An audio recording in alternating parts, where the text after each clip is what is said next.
Welcome to another episode of the Quorum Podcast, where we talk with industry leaders to see what is going on in their sphere of influence. Today, we talk with John Boughner, Director of Innovations at Black Hills Energy. John shares insights into the utility industry and how the weather, technology, regulations, and geography all play a part in transporting energy to its customers. Joining us also is our own Director of Services, Travis King. So sit back, grab a latte, here we go. Next episode, please. I am lucky to have in the same room Travis King, Director of Midstream Services with Quorum Software, as well as John Boughner of Black Hills Energy. John, I guess if you would, please just go ahead and tell us a little bit about yourself and what you do at Black Hills. Sure. Thank you for the time, and I appreciate you guys asking me to join you today. So my title at Black Hills is Director of Energy Innovations, which could mean any one of a million different things, really. What it means is I handle efforts associated with corporate development projects, large asset-based development type projects, as well as marketing efforts in certain areas that may be outside of the scope of just traditional utility services. Having said that, those are supported by the traditional utility services we provide. In addition to that, I have a team that is dedicated to the confirmation nominations process, similar to what you would see with a FERC interstate pipeline.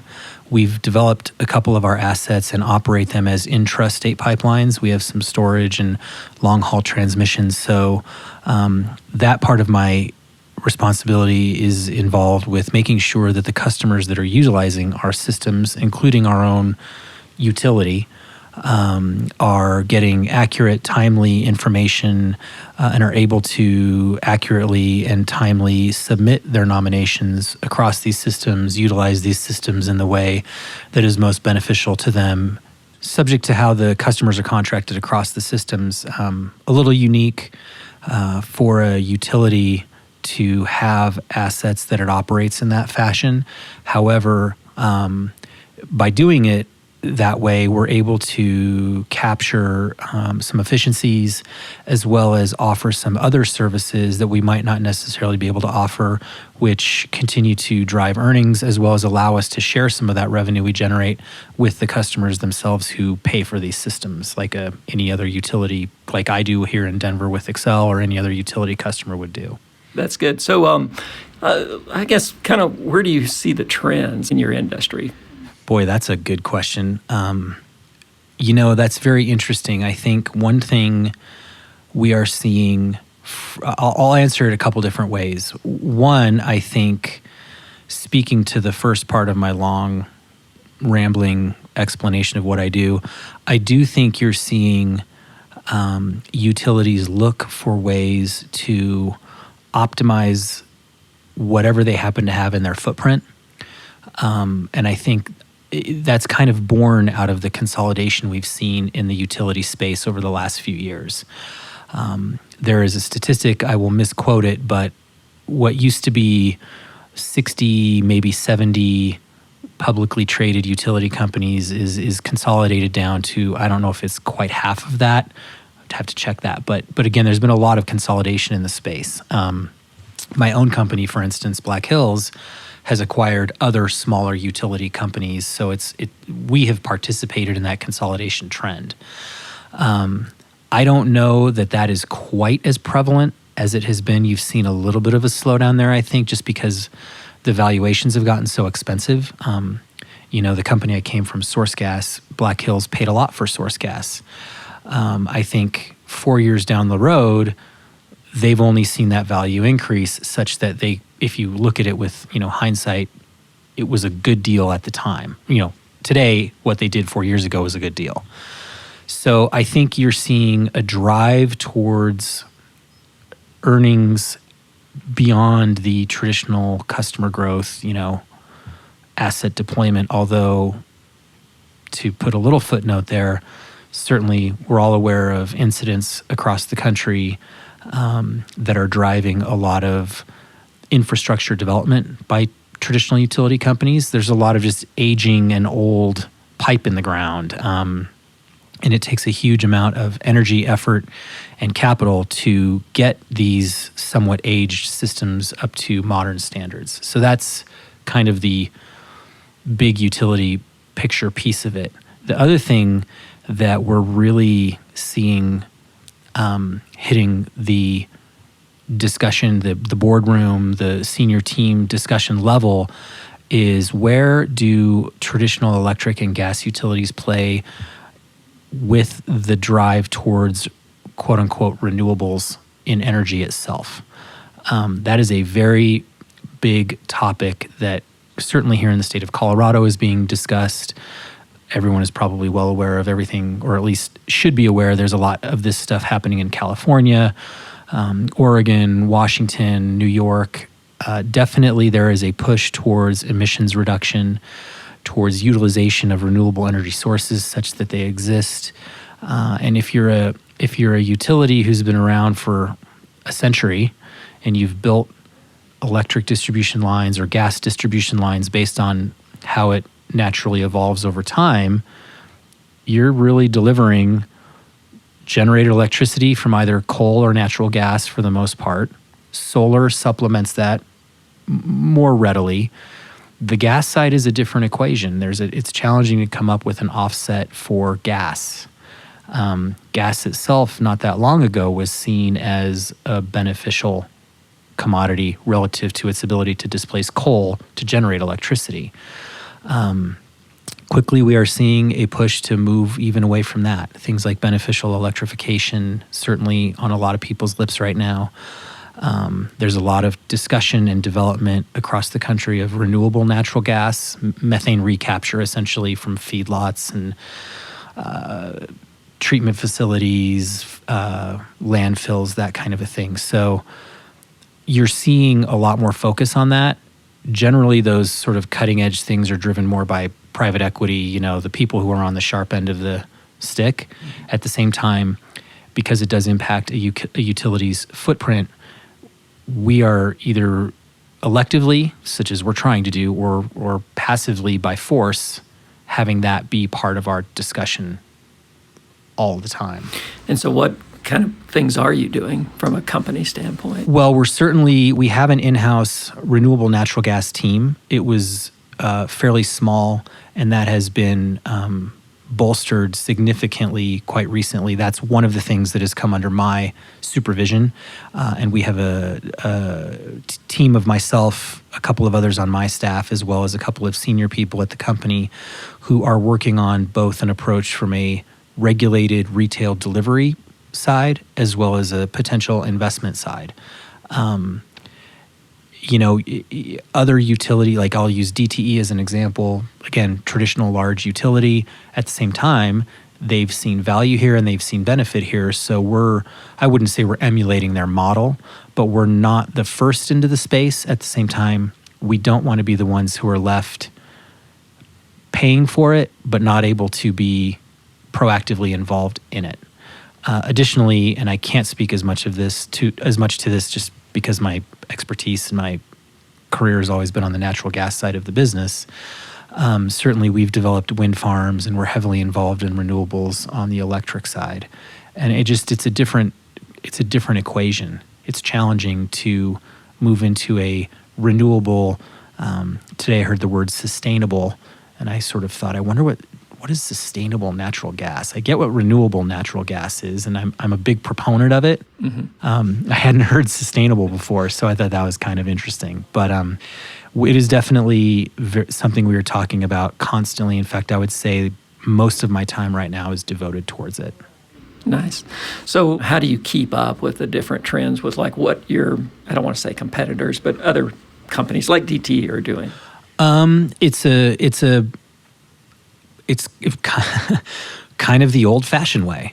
You pick up the phone, you meet with folks, you go to conferences. I was in a Renewable Natural Gas Coalition conference in Southern California in December, and I'll be quite honest with you. I've been around for 23 years now in the space, in the energy gas side, and it reminded me of Rocky Mountain conferences in the mid-2000s. It reminded me of, going all the way back to gas fair in Houston in '99. There were, that was periods of growth and of robustness and of excitement. Certainly locally, we haven't quite seen much of that lately, as the focus has shifted east to Marcellus Utica production. But I'll tell you, there was an energy in the room, and I don't mean natural gas energy. I just mean a vibe, for lack of a better way to say it, that was as exciting as anything I've seen in a really long time. People were open. They were talking. It was a way to say, not only do we have an opportunity to develop things that are sort of waiting for that capital infusion, the production, if you will, you also have the ability to move that into a market that wants it, with the LCFS standard in California, RIN markets with the refining companies, as well as Oregon and other state governments pushing for more and more renewable energy. It drives that demand, which of course stimulates the supply. So it's just Econ 101 at work, but it's cool to see small individual people, companies, as well as larger companies in the space talking about it, trying to figure out how to crack the code, if you will. I kind of fall back. It's exciting to be there, and then you go home, if you will, and you have to do the cat herding. Right. And it's that internal cat herding that's the hard part, because 99 people can figure out why to say no. It's finding the one who's like, we have to do this. So it's a challenge, but at the same time, I like that kind of, feeds that creative side and the market side. And so it's an exciting time to be in that space. Good. And are you closer to getting to that one? I would like to think so. I think there's enough that are seeing the logic behind it. Certainly when you have utilities in a state like Colorado, which we do, that is pushing towards it, it helps the no be a little quieter. That's a good way to put it. So, leading into that, what kind of challenges do you face from a day-to-day? Well, similar to any other complex business, we own complex systems. They are very geographically not only dispersed, but diverse. We own storage facilities in 3 states, and they are nothing alike. Totally different operational footprint, different cavern sizes. Anything about them that could be different is different. So that's sort of the ongoing operational challenge of owning and operating any large asset-based company. The other thing is we are also staff-wise diverse. We're across 6 states on the gas side, and we have staff in 6 states. I personally have staff in 3, I guess. Those types of challenges, because again, when you're moving in these areas such as, let's again shift back to RNG, those are quick moving dynamic things. Lean and mean, you don't have an opportunity all the time to convene the myriad numbers of people you need to. So it can be challenging moving into a new space with the sort of large corporate inertia that any large enterprise would have. Other than that, I would say, it's also just a matter of getting the right team in place. We do a very technical job. It takes time to catch up, if you will. But at the same time, we want people who are energized and excited about it. So finding that mix is also, kind of the unicorn challenge, if you will. At the same time, I think, speaking for my team, couldn't be happier. Everybody's engaged and willing to take on new challenges. Obviously implementing a new software program, it's a huge challenge. We're doing it without a lot of staff devoted to it. At the same time, and hopefully you would echo this, the staff is very engaged and very dedicated and willing to take on those challenges. So couldn't ask for anything better as far as that side is concerned. Well, that's great. And yes, they are very engaged. Good. We've been happy working with them. So maybe you could kind of talk about the seasons, how that affects the business. And certainly, we deliver energy products that are utilized to either heat homes, mostly. There's, of course, commercial applications, but in a utility, you're really delivering to retail and commercial customers who are using it for heating purposes. As well as that, as an electric utility, it's the other side of the coin. You're generally delivering it to customers who are using electricity to cool their homes. Again, there's commercial applications there, but just very basically, that's what we're faced with. As a gas utility, we pay a lot of attention to the weather. My daughter, as she was growing up, commented one day, like, you sure talk about the weather a lot. But nothing affects you more if you're delivering heat or cold sensitive products than what's happening outside. This has been a very interesting year, late 2019 was very interesting. We had a lot of early cold. It was very cold in October in Colorado and parts of our service territory, materially colder than normal. So you may have plans for some last minute, late season maintenance, things like that, where all of a sudden it's like, whoa, you can't shut the system down for 6 hours because it's almost a peak day on October 29th, which it was. And then that cold has really hung in there. So you're always reacting to it. We do what we can from a modeling perspective to stay in front of the weather, to understand what's coming. But until it shows up, you just don't know. Coincident with that, we rely on a naturally produced product.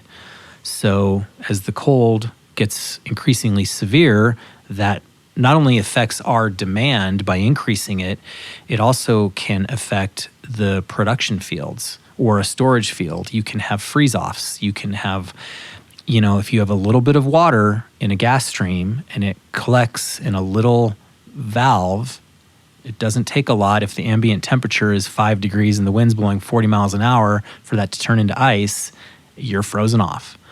So our guys in the field, they have a very challenging, difficult job. Wyoming, parts of Colorado,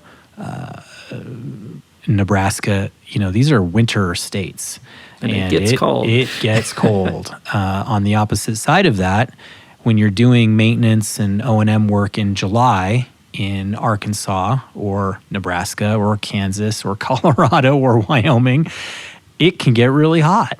So,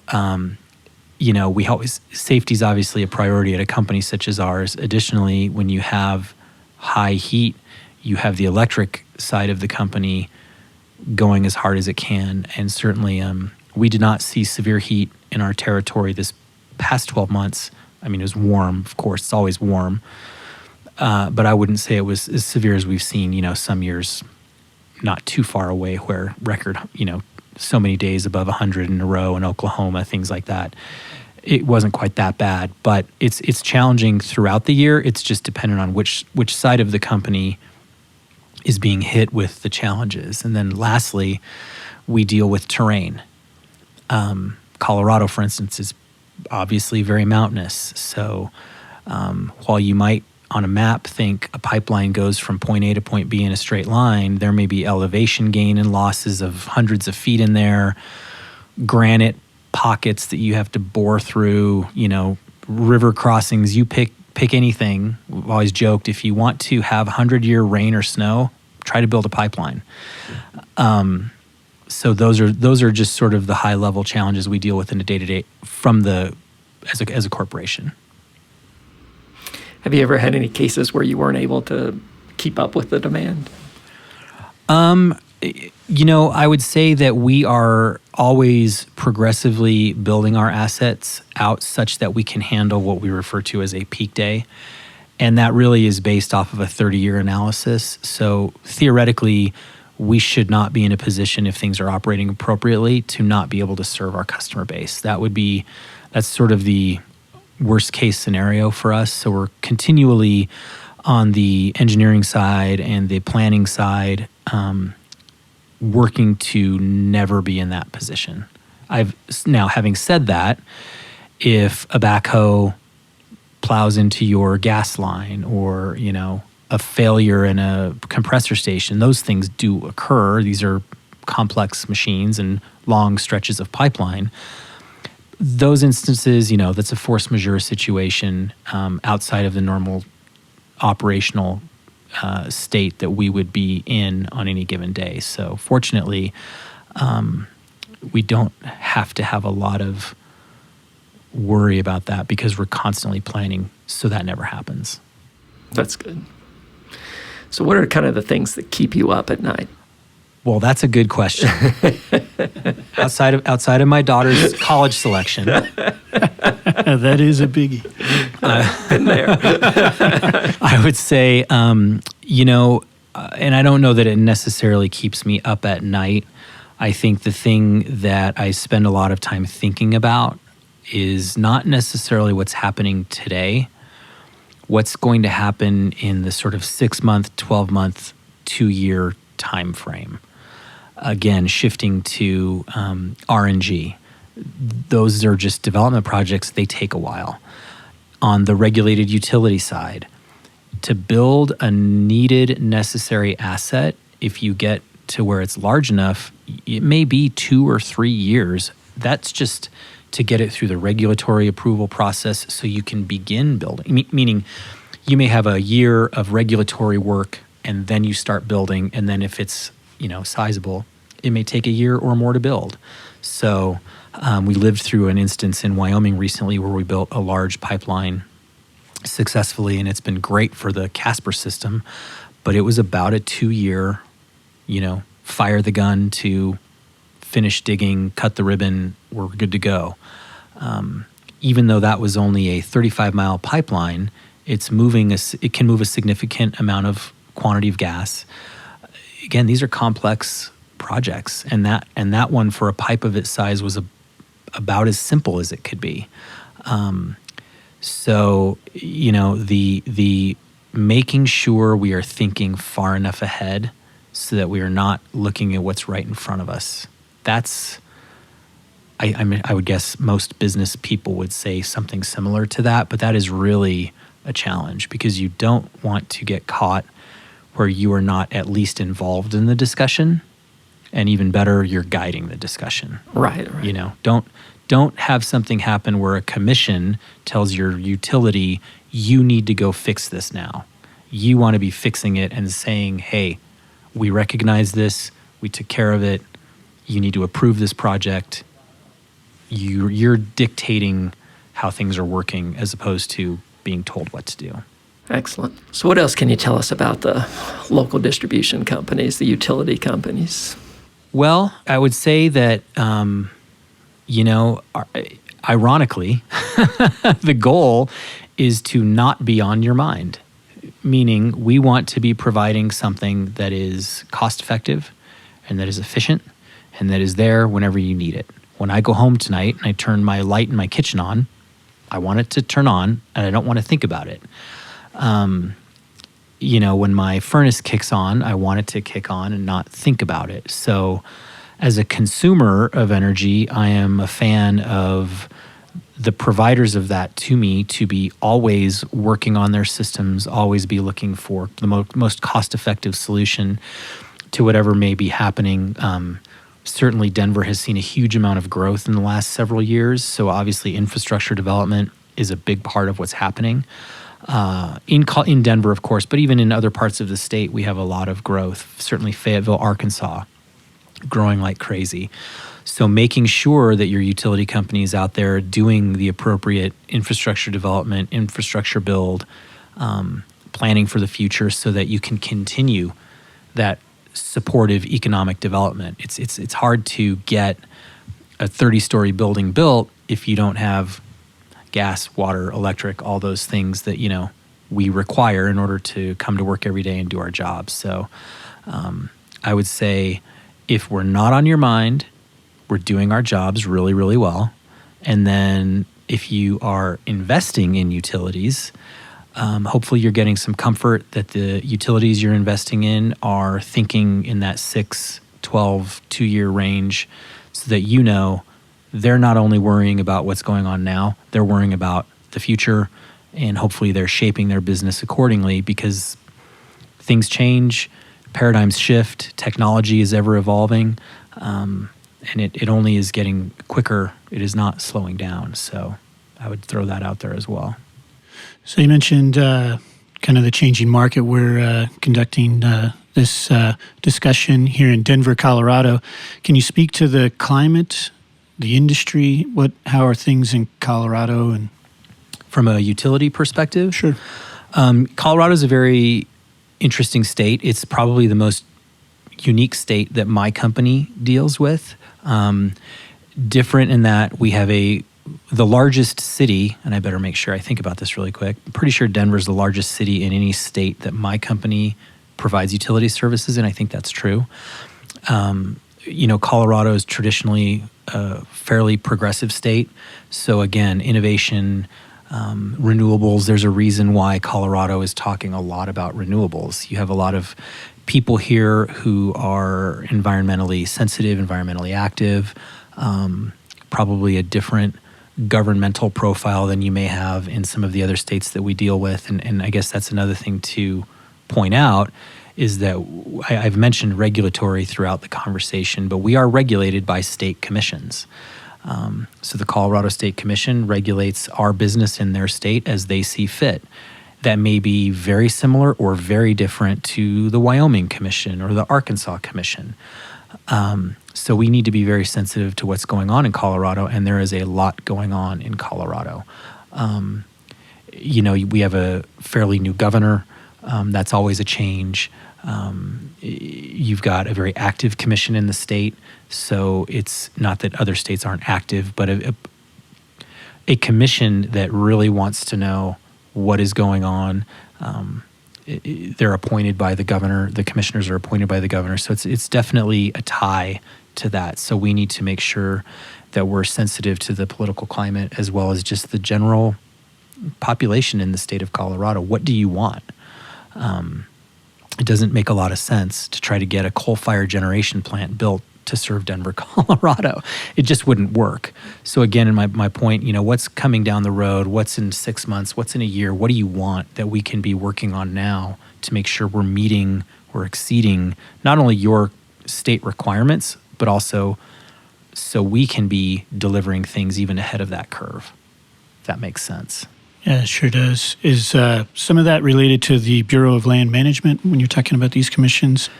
The BLM, I believe, is a federally operated entity, and they weirdly, and I'm not sure if this has happened or not, there's talk at least about relocating their office to Grand Junction, Colorado, from DC. I don't know if that has actually occurred or not, but I know that was out there.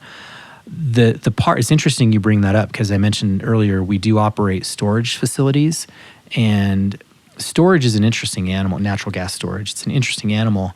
There may be landowner rights on the surface that you are operating your facility on, so there is some federal regs that we have to comply with. We have other areas that we're federally regulated, but without going way into an awesome conversation on regulatory, the BLM does play in our world, although not like it would if we were, let's say, a producer, and looking to get leases on land to drill production wells. Having said that, I mentioned storage. We do have to get leases on land to drill storage wells. It's just instead of producing gas out of them to sell into the market, we're utilizing those wells to inject into and out of a cavern.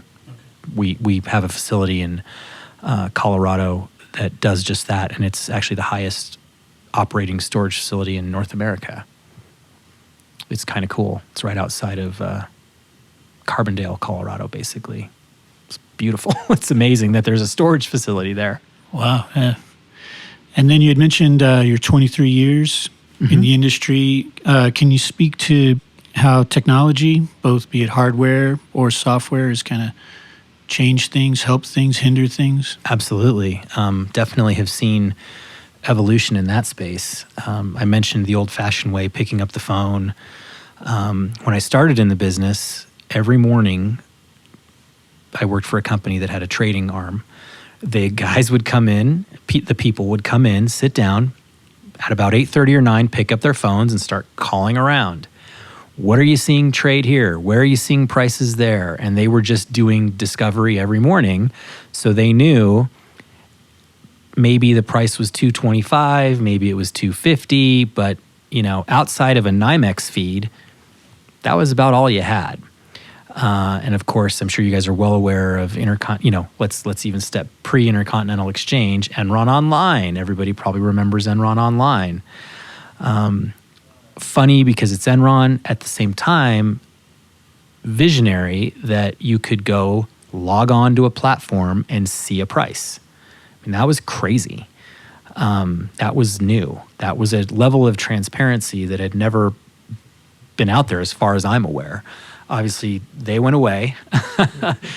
The Intercontinental Exchange platform has become ever more robust, such that subject to a subscription, you can go out and watch gas trade at Cheyenne Hub every day.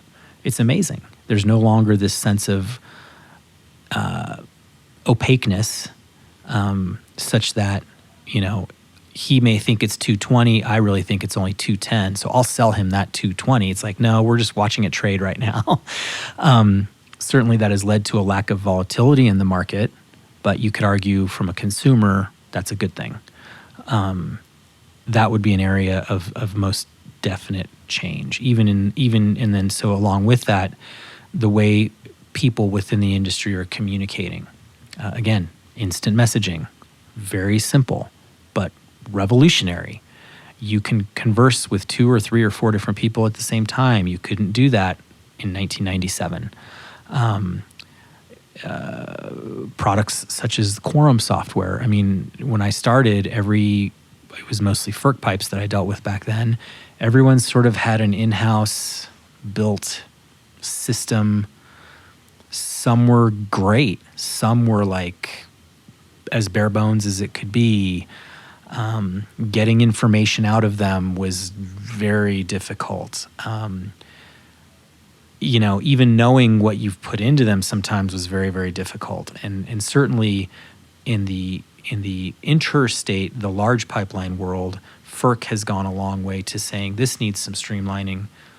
You need to be able to provide the same information at all times to the same amount of customers.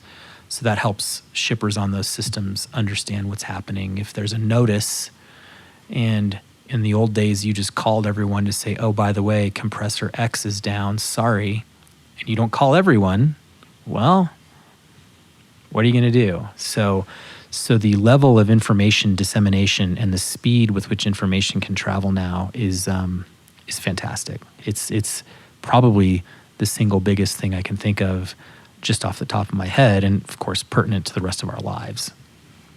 That is good. So in relation to software, what is it that you want out of software? You want speed, trust, all of the above? I would say everything. The thing with software platforms that we utilize, that I utilize in my personal life, is ease of use, correct information, and the ability for me to sort, collate the data that I need in a way that I want without multiply intrusive steps, if that makes sense. And that's another area that has gotten a lot better. Running a report not that long ago meant getting a person or a team to write the steps necessary so you could do that. Now, I think, and I'd almost ask you guys this question, with the way that data systems have improved, everything is so front-loaded now for data collation, for data, queries, things like that, that those are the things as a user, without being a technical expert in software, that I really, really look for. I want to use the platform for what I need it, be it a financial platform or whatever. I don't need to know the multiple steps that system went through to get where I needed to get to, but I really want to make sure it's consistent, it's giving me the information I want correctly in a timely manner. How big is mobility for you as far as just having it to your phone, to a iPad? That's a great question because I feel like I'll answer it personally. Personally, probably not as much as most people. And I think that just comes from my personal approach to how I look at things I need that are data-driven. A bank statement, for instance. Generally, I don't feel the need to have that at my fingertips. Having said that, I feel like most people do. And again, I mentioned my daughter earlier. She would probably say, oh, always, all the time. And I think it's partly a generational thing, partly I'm just not even aware of all the ability I have to access things remotely, so therefore I don't. I'm not that old, but I'm pretty old. So you would prioritize, kind of getting back to what you said, you want it to work, ease of use, mobility. Where would you put in that regard? Honestly, for me personally, ease of use and of course it has to work are probably premier. At the same time, I would say in general, I think mobility is very important. And maybe a better way to say it is I work remotely a fair amount. So therefore, if I can't access information remotely on a different device, I can't really work remotely. That has also come a long way. We all probably remember the old days of dialing into Citrix and having, maybe 10% of your desktop available to you. Now, I take my notebook with me to my home, to the mountains, to a business office in 2 states away. I'm at my desk for all intents and purposes. That is amazing. And I would say that is that. Obviously, I'm kind of talking technology, hard technology versus, software app type stuff. But again, if those apps can't translate from my desktop to my phone or my iPad, not very useful. Do you prefer a genuine app versus a web app? I'm probably pretty neutral to that. Okay. Personally, I think most people tend to like apps these days. They're known, everybody's comfortable with them. But you just want it to be where you are kind of thing. So Yep. That's interesting. I'm trying to think what else. You want to talk about tariffs, any? Nothing more exciting than a tariff. Exactly right. Why don't you ask me what you'd like to know about tariffs? That's a good question. For anyone who's still awake. That's right.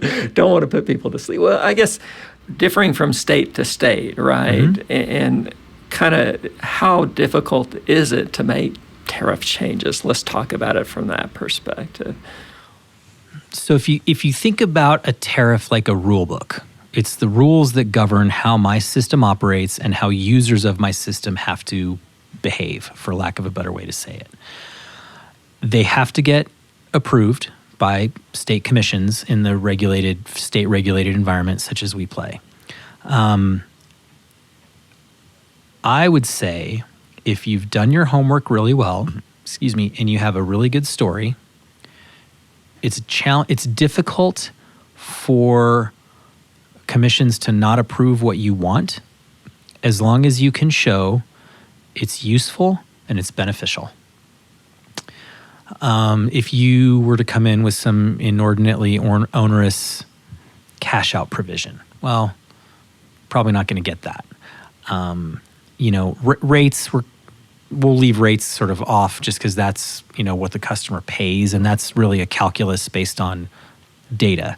But as far as general tariff changes, if I wanted to implement a new service, let's say, if I've done my homework and I've done my due diligence and my cat herding and have got my models built and have my risk assessed and can make sure this isn't going to be harmful to the customers, it's not going to cost them money. Hopefully it actually either lowers costs or returns some money, capital to the customer. It's difficult for commissions to say no. Where it gets tricky is just like anything, we all utilize the tools we have to influence business like we want to. So if we have a customer, I'm speaking hypothetically, who perhaps wants to push us to make a change, but it's either too costly or could be problematic or would require huge administrative outlay. Once you go in for a tariff filing, people can intervene in those filings and those proceedings and can question your tariff. So there is a risk there. I'd like to think that's low, but there is such a thing as people coming in and they can kind of attack your tariff if it's outdated or they feel that you're, doing something you shouldn't be doing or holding them to some standard that's unreasonable. But again, that is just a discussion. The good part is it's a discussion out in the open, meaning I've always kind of considered the threat of tariff intervention to be one of those where it's like we should be willing and able to talk about our tariff as much as we want to. And I believe that because, again, it's a public forum. It's blessed. It's approved by the commission. But it can be challenging from that perspective, if that makes sense. It does. So, basically, you could have a tariff implemented, right, for some period of time, and then you may have customers come back later and say, we don't feel that these aspects of it are fair. Then they go to the commission. They say, we don't agree with this. Then you have to come and basically either justify why it's there and then, or defend the tariff or meet and agree to make appropriate changes that you can both live with or whatever. It's just part of the regulatory process. I may not like Congressman X, so I don't vote for Congressman X. I mean, it's like that, only much more active, whereas you can really come in and say, I don't like your rules, or this rule or that rule, or why do I have to sign this document 10 times? Why can't I just sign it once? It can be very little things. It can be very, very large things. So it's just one of those things you always have to have in the back of your mind when you're making tariff filings. Can you speak to tariff filings just in general? I'm not exact. I mean, obviously I hear about international tariffs being put here and there. Are these are statewide tariffs or? Again, they're really jurisdictional within a state. For instance, in Colorado, we have a few jurisdictions. So you may have you have to have a tariff that governs each jurisdiction. Hopefully they're similar, so you aren't, having to learn 10 different languages, but it's kind of like that in a way. As I say, it's the rule book. So I may have, in simple terms, a provision that says if you leave more supply on my system than you consumed, at the end of that month, we'll cash it out, meaning we'll pay you for it because you left it on our system, but we'll pay you at a certain rate lower than market because we don't want customers to put too much supply on the system. Perhaps that's at a certain index. Well, it's possible that one jurisdiction over, perhaps it's a different index, or perhaps it's index minus 10% or something like that. So again, it's just the rule book. International tariffs would be the same way. If you want to import steel from China, you can do so, but be aware, no matter what the raw cost of that product is, you will pay an additional X on top of that as a tariff. A little different commercial tariff as opposed to ours, which is really more of a rule book. In fact, you could say, I don't know, maybe tariff isn't even the right word anymore, but again, it probably is born out of the fact that it really is designed to say these are the rates you're going to pay for whatever services you sign up for, and then all of this other stuff are the rules by which we both have to act under relative to whatever service we're talking about. Excellent. Well, John, are there any questions that we didn't ask that you want to talk about? Yeah, definitely. Any topics? Well, you went pretty big. What keeps me up at night? Learn about your daughters. Talk I got some about big utilities. decisions. One, I would just say thank you for the time to talk. It's always, believe it or not, kind of fun to talk about this stuff. It's a good check for me to make sure I'm not only thinking about it the right way, but that I can explain it such that someone can understand it. Kind of the 10-year-old rule. I should be able to explain this to a 10-year-old and they should look at me and not look like I'm crazy. Not that you guys are 10 years old, but you know what I mean. It is a complex business, but at the end of the day, we are delivering something very simple, yet very critical.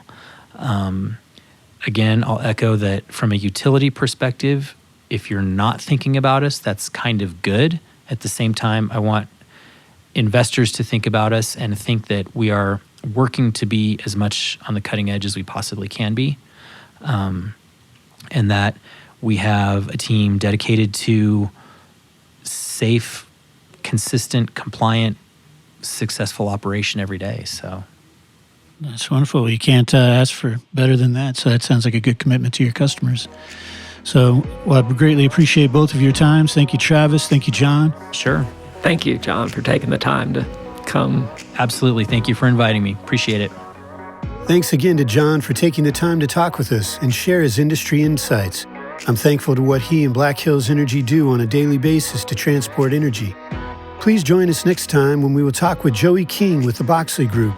To hear this and prior podcasts, be sure to go to quorumsoftware.com and click or tap podcast under the Resources tab. See you next time.